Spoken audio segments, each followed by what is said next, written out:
नाही माहीत कधी कोणावर नियतीचा फेरा फिरेल. मग का करावी कोणाशी दुश्मनी, का कोणाला मारावं? तसंच एक दिवस सगळ्यांनाच मरायचं आहे. अरे छोट्या छोट्या कारणावरून एकमेकांचा जीव घेतो आपण. पण जेव्हा सगळ्यांचाच शेवट ठरलेला आहे, मग का मारायचं एकमेकांना? प्रत्येकाला मोजकच आयुष्य मिळालेलं आहे, मग जगू द्या ना.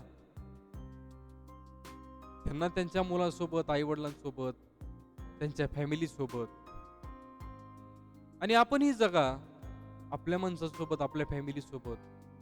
आपण माणूस आहोत, माणसासारखंच जगूया.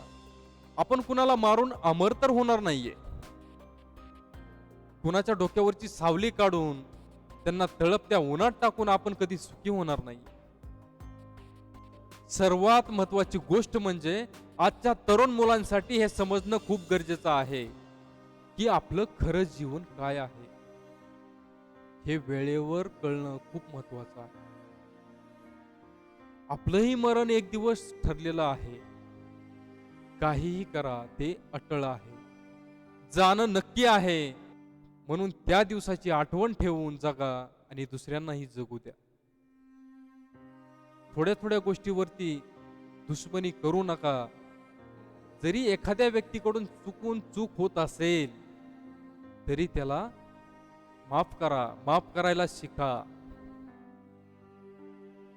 आणि आनंदाने, सुखाने आणि समाधानी जगा.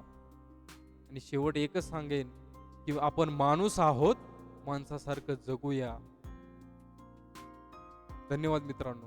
मित्रांनो, जर व्हिडिओ आवडला असेल तर कमेंट बॉक्स मध्ये तुमचं मत नक्की मांडा आणि या व्हिडिओला लाईक करायला विसरू नका. आणि या चॅनलवरती जर तुम्ही नवीन असाल तर चॅनलला सबस्क्राईब करायला सुद्धा विसरू नका. धन्यवाद.